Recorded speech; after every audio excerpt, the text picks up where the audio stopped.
perfect timing.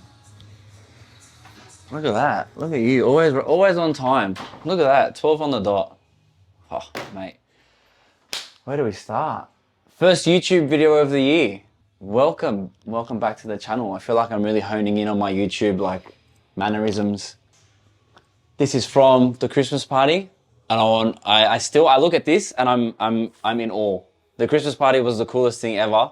Justin was there, and I felt like it legitimized the business so much because it's not so often that you see like someone who counts to 12, like a personal trainer, putting all these people on a boat, and everyone that was there knows that it was paid for, and it's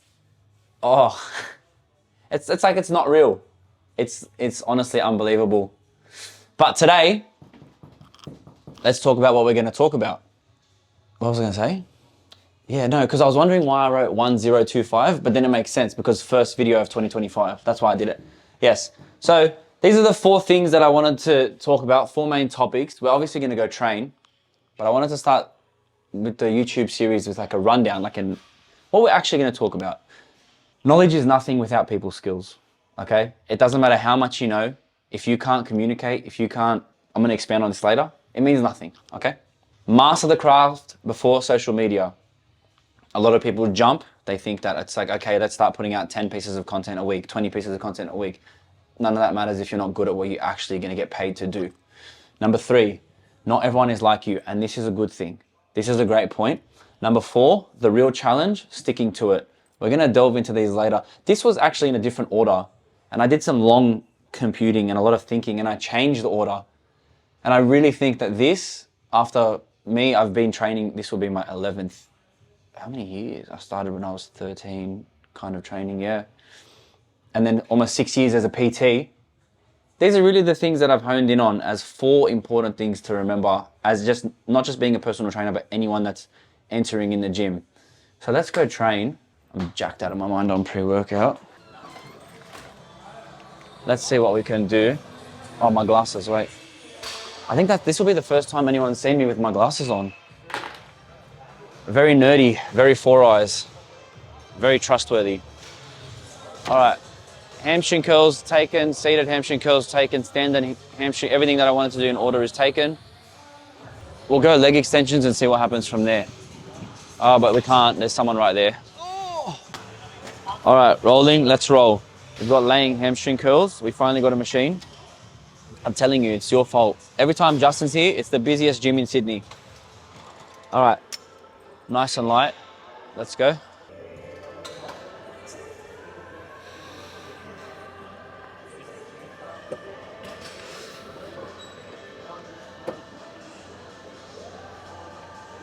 Oh, beautiful. Okay. Let's go a bit heavier. 1, 2 warm-up sets and maybe 1 working set because I'm using this as a warm-up for my front squats. I started front squatting. Yeah, so we've subbed out the hack squat now. I feel like 7 plates, 7.5 plates is great. And then now we diversify. So something a bit more barbell oriented. I hate back squatting. I don't do it. I refuse to do it. But then I was like, okay, let's try front squatting. And it's amazing. What I wanted to do though, let's go first topic. See, I wrote down all my notes. It's actually good pre-writing what you're going to say. I have so much more direction in the video. It's like, okay, hamstring exercise is the first topic. Leg extension exercise, second topic. Front squats, third topic. And then maybe lunges, fourth topic. And we're done. Let me just do second warm-up set. I know I moved it to 39, but let's go 53. Nice and controlled.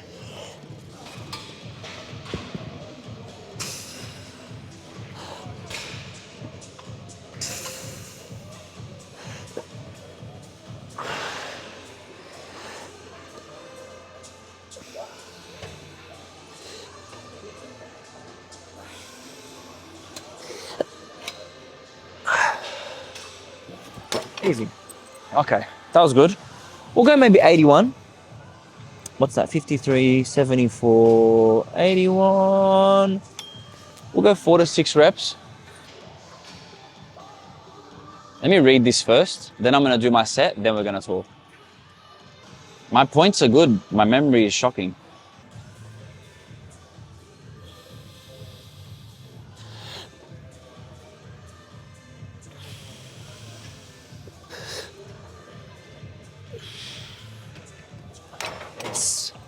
I'm gonna do that again. That was a great set. Okay. My first point. Knowledge doesn't matter if you don't have people skills. The ability to communicate, the ability to show empathy, understanding that everyone's life is as complex and intricate as yours, that skill in a trainer comes first and foremost. And this is what I was referring to earlier when I said I rearranged all the points. This comes first and foremost, your ability to understand how something might make someone feel and the impact of that directly associated with their training. And I wrote here, and my first point is you need to take complex ideas and be able to simplify them based on each individual. Some people might want to know, what's involved in muscle protein synthesis and the intricacies involved in that. Most people don't. And so when it comes to talking and communicating, and I remember in my PT course, one of the things that they said to us was, you need to be able to take any idea and simplify it into 3 sentences.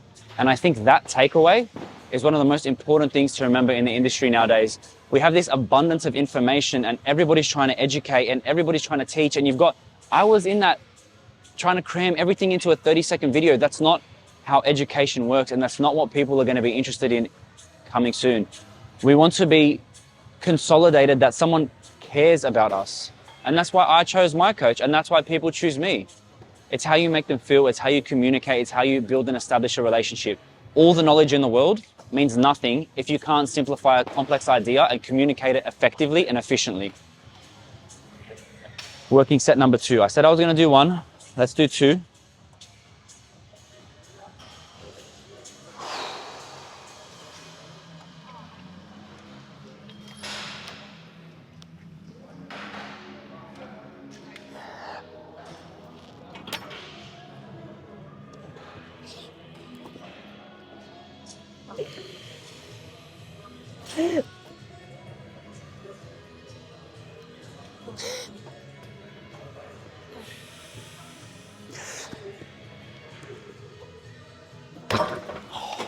Brilliant.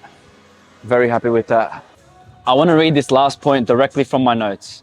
We don't all have the same 24 hours. Life is messy, unpredictable, and different for everyone. The best coaches recognize this. They meet people where they're at and make things simple. Because in an industry full of people shouting about optimal this and maximal that, what truly makes a difference is empathy. And now we're going to go to the next topic, next exercise. Okay, exercise 2.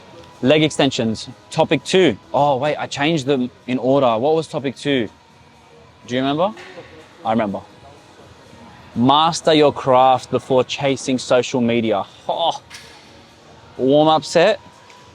And then we're going to talk about that. And I wish this was stressed about more, especially in an industry where it's so dependent on...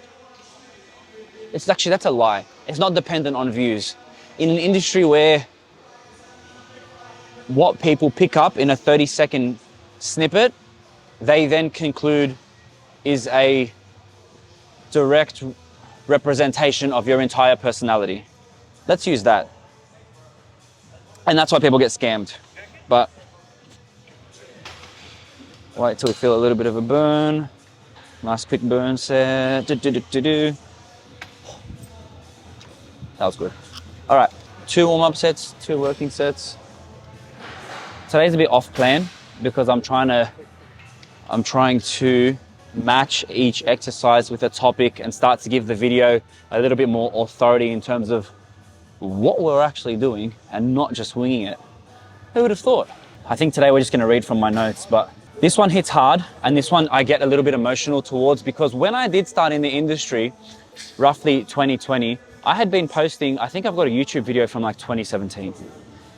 And it wasn't stressed as much to focus on your craft as it was to everybody saying, you need to be putting out 20 pieces of, I cannot tell you the anxiety that I had when faced with, I'm not putting out enough content these were the ruminating thoughts that I had going on every single night.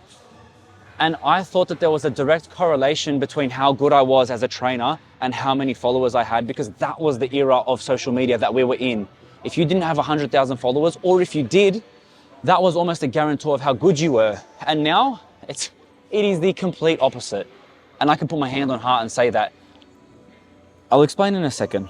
Mate, I should just post this. It's awfully tempting to dive headfirst into content creation, chasing trends, and trying to build an online presence straight away. But the reality is, training someone in person is vastly different from coaching them online. If you haven't built the coaching skills from face to face, how can you effectively guide someone via the internet? And that's massive, because as a 19, 20 something year old, having as much access to the internet as I did while previously not having that, it creates this massive disparity between where you really are and where you think you are. And this can go both ways of the line. So I found that the more people I came across that were really, really popular, had a hyperinflated ego, and they didn't know as much as I thought they knew, because I thought that the high follower count was indicative of how good they were. And then it goes the other way. Am I not good enough because I don't have this amount of followers? And that's scary. And I think this is where the general population falls into that bracket. And with education, people are learning very quickly. But, and this is hard, but it's up to the individual to be able to differentiate between someone who's good at marketing and someone who's a good coach. And more often than not, people are getting ripped. And this all goes back to focus on being so good at your craft that you are undeniable in the real world. This is not the real world. This is the real world, okay? And the better you are here, the more effectively you can translate that online. And you don't need 150,000 followers. You don't need 10,000 followers. You need 1,500 people or 15 people that are actually listening to what you say and they trust you. Obviously that can grow and accumulate over time. It's just a massive can of worms. Massive.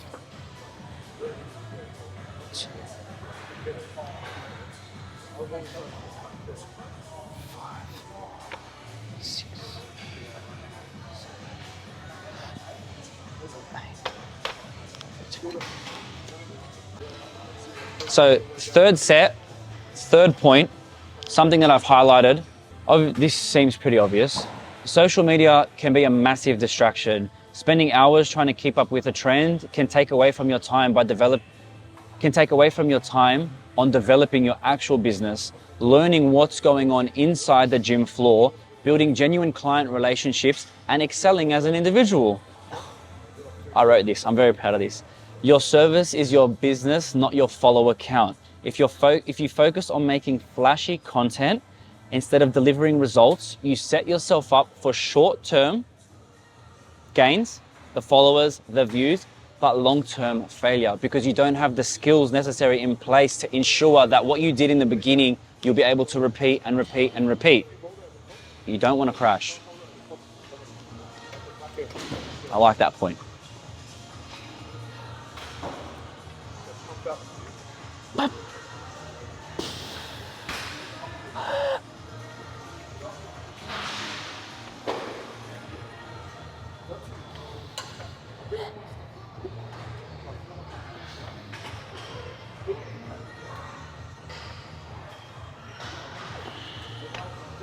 Thank you. One more set. I was very happy with that.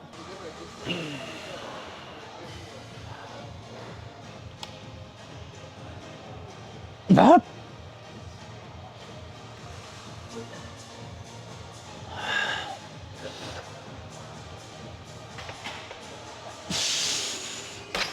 Oh yeah. Not bad, not horrible. I just got the ick. All right, let's go front squat. Oh. There it is. All right, let's do this thing. So my new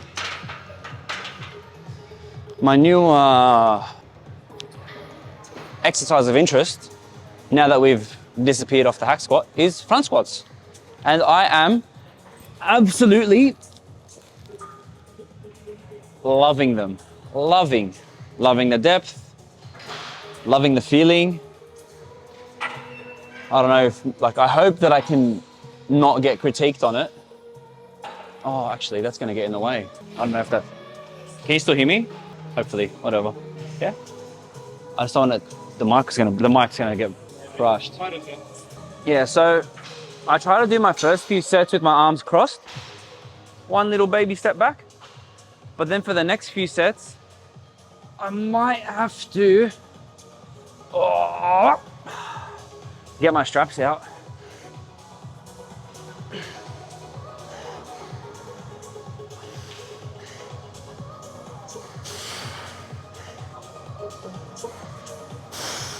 Nice. Oh, man. That'll be right. My legs are very pumped today. Oh, very. We have to introduce topic 3. There's no place. Oh, and I also, some people have discovered that this t-shirt is on the website. I recommend sizing down. If you have any questions about the size, message me, but this is them. My proudest creation to date. This is a real oversized tee. Look at the thickness of that fabric. I wish I could show you. I wish you could touch this. French terry on the inside. We've got a reinforced collar. We've got sleeves that go below your elbow on a normal fitting shirt. It's important because oversized isn't just buying shirts that are bigger and sizing them as down. I designed it. It sounds so like, you could almost take it as egotistical, but I'm just proud. It's cool to see something that you've created. It's partially indescribable.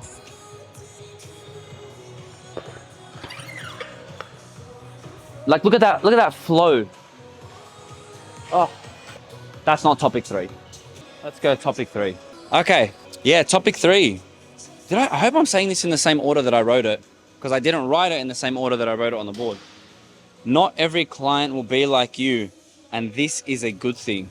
Oh, mate, the content here, gorgeous. I'm gonna leave you with that, and then I'm gonna do my set. Should I put this here for my set? I'm just gonna be breathing for 3 reps. I need to get those straps, but whatever. Oh. I would hate to be watching this with the volume up and no context. Oh, that would not be good.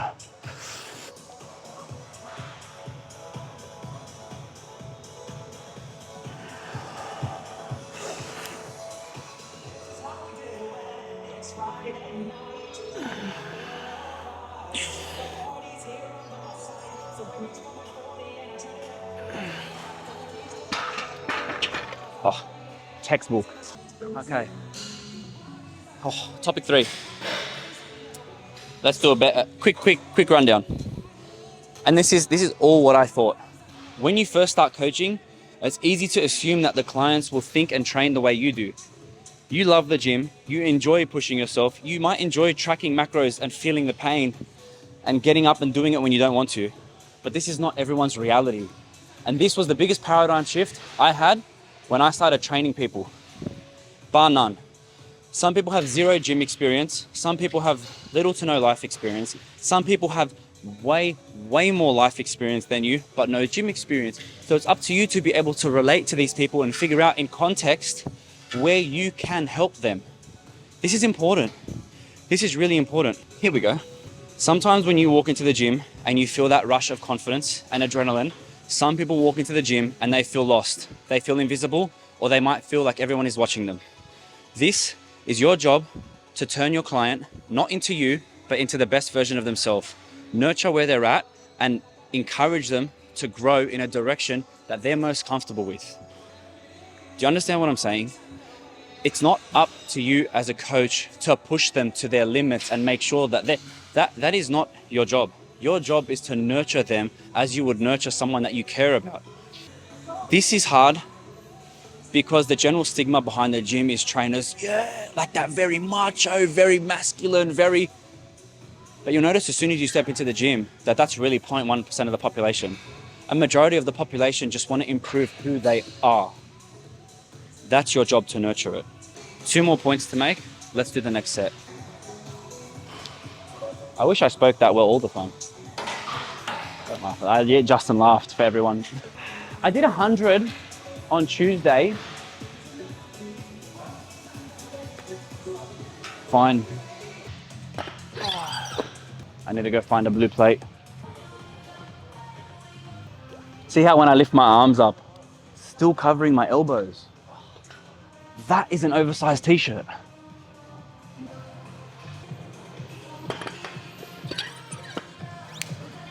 Oh, this is heavy, dude. Oh. I should have got my straps. Oh.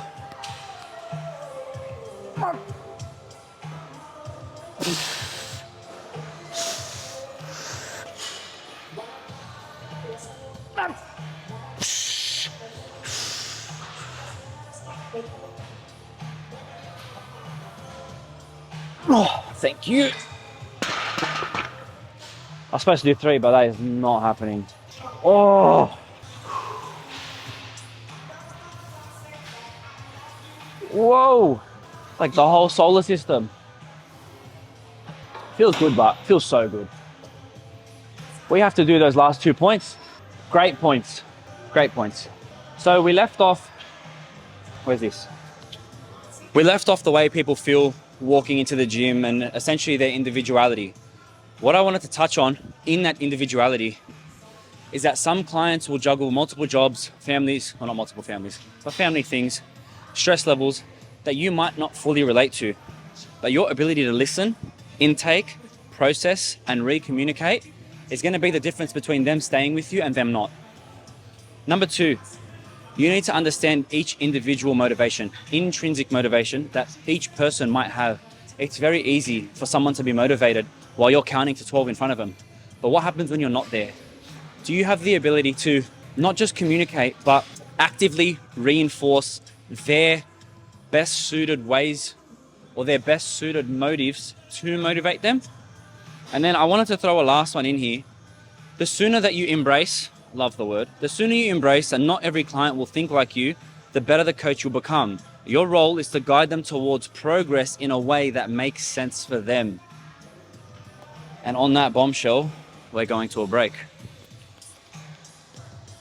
Let's bring, oh, that almost fell off. All right, exercise 4, topic 4 was, oh, I definitely said that I wrote it out of order. Let's have a quick chit chat. I'm liking reading the notes because I can focus so much more on training and my brain isn't focusing on developing words. I can just train and read. This is great. This might be a thing moving forward. Topic 2, sticking to it. Most people don't struggle with knowing what to do. They struggle with sticking to it. Almost everybody understands, and like this is unbelievably true. It's a general consensus that if you sleep more, eat healthier, and get daily exercise, that you'll improve your life. So the problem isn't knowing what to do.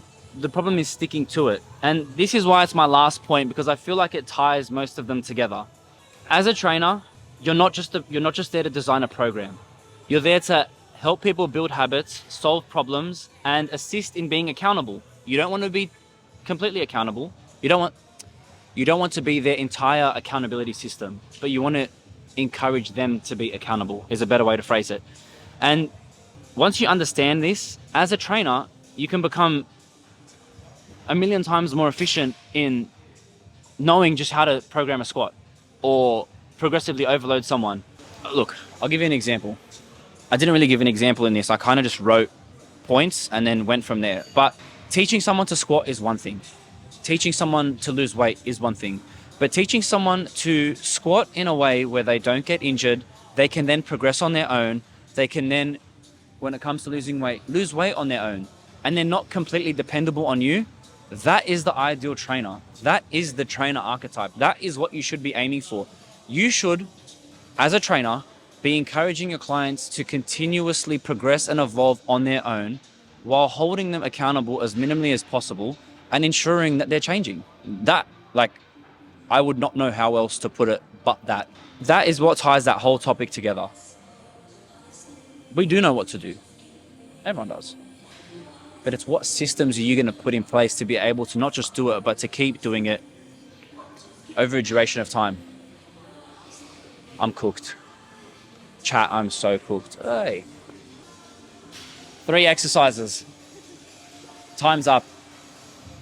Mental capacity is up. Thank you. Like, subscribe, all of the above. We hit 200 subscribers. We did. We're 201. 201 subscribers. This year we're gunning for 500. So not an additional 500, but 300. And then we'll set the goal for next year. Thank you.